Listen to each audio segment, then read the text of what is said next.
जाते हैं स्कूल्स में, आपके साथ ऐसा भेदभाव तो नहीं होता है कि आप इस पर्टिकुलर कास्ट से हैं तो आपको स्कूल में अलाउ नहीं होगा, ऐसा नहीं होगा, वैसा नहीं होगा। आपके पास फ्रीडम है, आपके पास सिस्टम है, आपके पास राइट्स हैं। ये राइट्स हमें कौन देता है? ये राइट्स हमें देता तो कॉन्स्टिट्यूशन, लेकिन डेमोक्रेसी और कॉन्स्टिट्यूशन की बात की जाए तो डेमोक्रेसी में वो रूल्स फॉलो होते हैं जो कॉन्स्टिट्यूशन में बनाए गए हैं। तो इसलिए democracy is a form of government, is a very good government. तो इसमें आपको फ्रीडम मिल जाती है। जुडिशरी जो है, न्यायपालिका जिसको बोलते हैं, जैसे जजेस होते हैं, सुप्रीम कोर्ट सबसे सबसे पावरफुल चीज है इंडिया के अंदर देखा जाए तो। सुप्रीम कोर्ट सबसे पावरफुल चीज क्यों मानी जाती है? क्योंकि जुडिशरी सबसे टॉप पे है और सुप्रीम कोर्ट का डिसीजन हर एक मामले में फाइनल होता है, ये बात आप भी जानते हैं।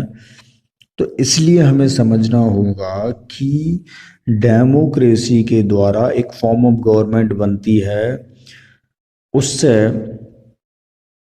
उसमें द लाइक उससे रिप्रेजेंटेटिव डेमोक्रेसी बनती है, उससे इलेक्शन सही तरीके से हो सकते हैं, उससे सिटीजन्स के राइट्स जो हैं, लॉस जो हैं, वो एग्जैक्टली फॉलो हो सकते हैं। इसलिए समझने का प्रयास कीजिए कि democratic government are based on fundamental principle of political equality के आधार पर बेस होते हैं। तो ये चीज़ें आपको मेंटेन करना पड़ेगा, समझना पड़ेगा, और ज़्यादा से ज़्यादा चीज़ों को एनालाइज करने पे फोकस कीजिए कि ज़्यादा से ज़्यादा कैसे आपकी अंडरस्टैंडिंग बढ़ सके। तो अब मैंने आपको कौन कौन सी पॉइंट कवर करी कि डेमोक्रेसी क्या होता है, ध्यान से सुनिएगा। मैंने आपको बताया था स्टार्टिंग में डेमोक्रेसी की डेफिनेशन, इसको लिख लीजिए, वीडियो वॉच करके इमीडिएटली नोट्स बनाने का प्रयास आपको करना होगा यदि आपको अच्छा स्कोर करना है, अपना बेस स्ट्रॉन्ग करना है। पॉलिटी का, सोशल साइंस का, जनरल स्टडीज़ का बेस आपको स्ट्रॉन्ग करना है। फ्यूचर में किसी बड़े कॉम्पिटिटिव एग्जामिनेशन में, यूपीएससी, सिविल सर्विसेज में जाना चाहते हैं तो आपको जनरल स्टडीज अपनी बहुत स्ट्रॉन्ग करना होगा। अब डेमोक्रेसी मैंने आपको बताई थी कि democracy is a form of government of the peoples for the people by the people. Abraham Lincoln ऐसा बोलते हैं। मेन फीचर्स क्या क्या हो गए थे डेमोक्रेसी के, जो मैंने आपको बताए थे कि सबसे पहले तो ये क्वेश्चन आएगा कि who are the rulers, what kind of election, who are the people, what kind of form of government. Okay, तो फीचर्स आपको समझना है। In democracy the final decision making power must rest with those who elected by the people. Okay, a democracy must be based on a free and fair election where those currently in power have fair chance of losing। मतलब election जो है बिल्कुल सही साठ होते हैं, किसी प्रकार की कोई धांधली नहीं होती, भ्रष्टाचार नहीं होता है इलेक्शन होने में। चुनाव जब होते हैं, आपने कभी देखा है कि 1 करोड़ रुपए दे दिए बीजेपी पार्टी को तो उनको लीडर बना दिया, उनको नेता बना दिया? ऐसा बहुत कम चांसेस में होता है। लाइक किसी प्रकार का लूप होल जनरली होता नहीं है, क्योंकि इलेक्शन कमीशन भी अपना काम करता है, इलेक्शन कमिश्नर होता है जिसको वो भी अपनी ड्यूटी अपॉइंट करते हैं और काफ़ी सारी फोर्स लगी रहती है जिससे चुनाव में किसी प्रकार का भ्रष्टाचार नहीं होता, वो फ्री एंड फेयर इलेक्शन हो जाते हैं। अब डेमोक्रेटिक गवर्नमेंट जो है rules with in limit set by the constitutional law और सिटीजन्स की राइट्स, जैसे मैंने आपको बताया। और डेमोक्रेसी से फायदा क्या हो जाएगा कि मेजोरिटी रूल रहेगा, government by the peoples and for the peoples, right of the individual proceed freedom and elected representatives carry out the people's bill.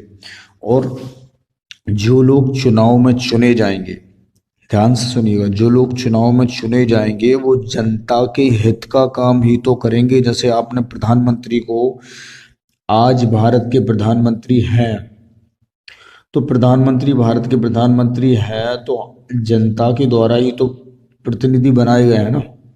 यदि जनता नहीं चाहती तो नहीं बनते, जनता के द्वारा बनाए गए, जनता का सपोर्ट रहा। प्रधानमंत्री जी आज भारत के प्रधानमंत्री क्यों बने? अब जब प्रधानमंत्री उनको बना ही दिया तो वो जनता के हित में ही तो काम कर रहे हैं ना, देश के डेवलपमेंट में ही तो कुछ ना कुछ करने का प्रयास कर रहे हैं ना। तो इसको हम कहते हैं कि यदि कोई इलेक्टेड रिप्रेजेंटेटिव होगा तो वो carry out the people's bill, वो लोगों की भलाई के लिए कुछ काम करने के लिए तत्पर रहेगा। और डेमोक्रेसी हमें फ्रीडम देती है, डेमोक्रेसी हमें इक्वल राइट्स देती है। तो इस प्रकार लोकतंत्र होता है, सिस्टम चलता है, उस सिस्टम के अकॉर्डिंग हमको वर्क करना होता है। तो हमने बेसिक चीज़ें हमने डेमोक्रेसी के बारे में आज पढ़ने का प्रयास किया। तो कोशिश कीजिए इनको ज़्यादा से ज़्यादा आसपास अपने सराउंडिंग में एनालाइज कीजिए कि वाकई में हम डेमोक्रेसी कैसे फॉलो करते हैं, क्या क्या सरकमस्टेंसेस हैं जो डेमोक्रेसी को हमेशा मेंटेन करने में हमारी मदद करते हैं। आपको ये सारी चीज़ें एनालाइज करना होगा। तो ये हमारा यूनिट थर्ड का डेमोक्रेसी चैप्टर का हमने बहुत अच्छा पोर्शन पढ़ा। अभी आपको और क्वेश्चंस वगैरह नोट्स वगैरह प्रोवाइड करने का मैं प्रयास करूंगा जहां तक पॉसिबिलिटी हो।